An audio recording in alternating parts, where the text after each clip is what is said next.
Hello hello everyone.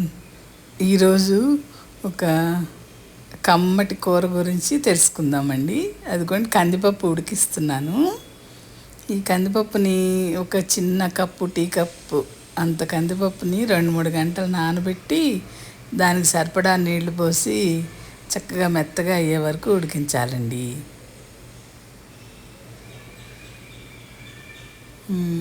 అలా ఉడికించి పెట్టుకున్న కందిపప్పుతో మనం ఒక చక్కగా పొడి కూర చేసుకుందాం. ఇప్పుడు కళాయి పెట్టి వేడి చేస్తున్నాను. దాంట్లోకి ఇప్పుడు మనం ఆయిల్ వేసేద్దామండి.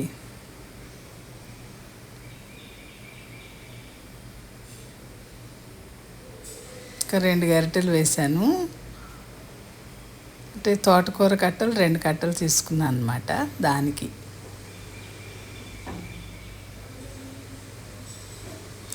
ఆయిల్ వేడెక్కిన తర్వాత దాంట్లోకి ఒక 4-5 రెబ్బలు వెల్లుల్లిపాయలు, ఎండుమిరపకాయలు, జీలకర్ర తాలింపు వేసేద్దాం.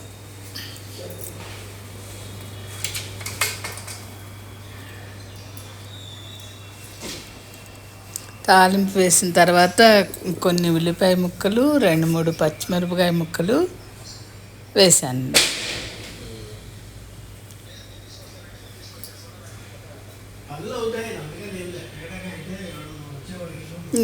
కాస్త ఒక స్పూన్ ఉప్పు కూడా వేసి వేయిస్తున్నాను అన్నమాట.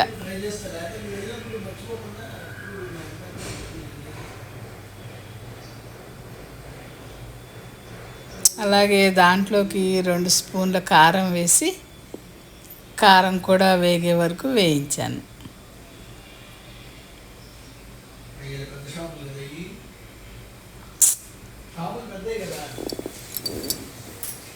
ఇప్పుడు చక్కగా కడిగి ఆరబెట్టి కట్ చేసిన తోటకూరని దాంట్లో వేసేస్తున్నాను.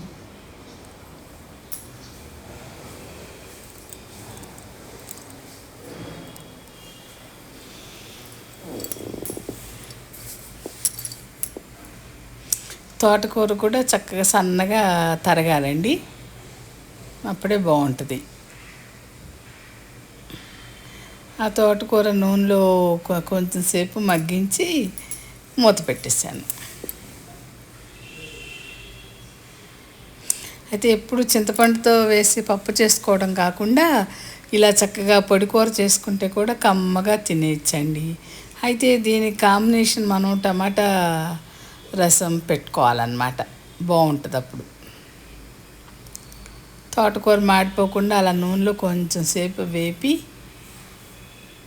అది మగ్గేట్టు చేయాలి. పెద్ద పెద్ద కాడలు తీసేసాను, సన్న కాడలు మాత్రమే ఉంచి కూరలో వేసాను అన్నమాట. ఈలోగా పప్పు ఏమో చక్కగా ఇట్లా వేలుతో చిదిపేట్టుగా చిరిగిపోయేట్టుగా ఉడకాలండి. గట్టిగా ఉంటే మళ్ళీ బాగుండదు. అదిగోండి, చూసారా, అట్లా ఇట్లా అంటే చక్కగా మెత్తగా అవుతుంది.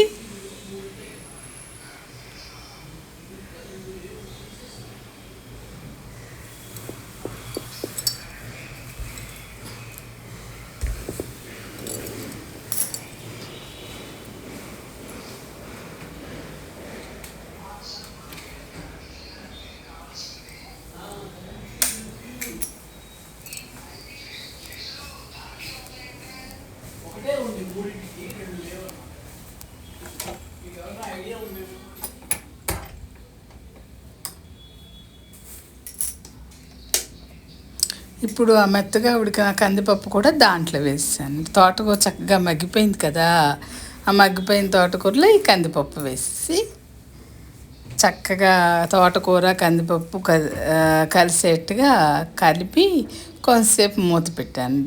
ఆ ఉప్పు కారం అంతా ఆ పప్పుకి తోటకూరకి పట్టాలి కదా.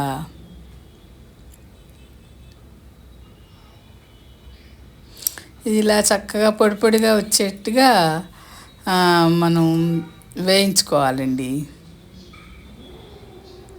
కూర ఇది పొడి కూర అనమాట, కమ్మగా ఉంటుంది. పులుపు వేయం కదా. అన్నంలో కలుపుకున్నా బాగుంటుంది, చక్కగా చారు కలుపుకుని అన్నంలో చారు కలుపుకుని కూర నంచుకున్నా చాలా రుచిగా ఉంటుంది అన్నమాట.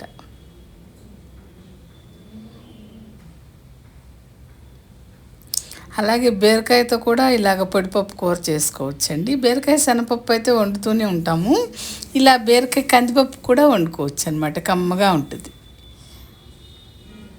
అన్నం కూడా ఒక ముద్ద ఎక్కువే తినగలుగుతాము ఇలాంటి కూరలు చేసుకుంటే. బాగుంటుంది అన్నమాట రుచికి.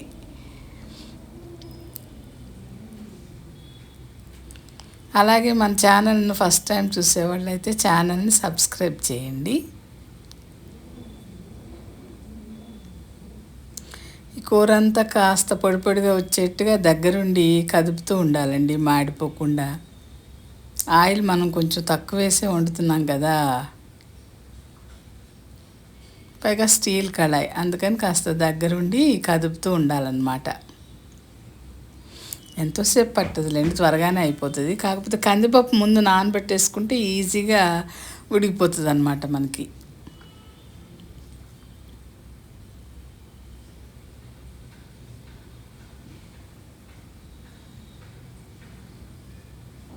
అదిగోండి చక్కగా కూర రెడీ అయిపోయింది.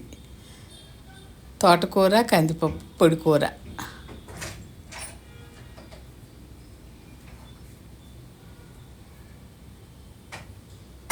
ఓకే అండి, మరి ఇలాంటి కూరలు చూడాలంటే మన ఛానల్ని సబ్స్క్రైబ్ చేసుకోండి.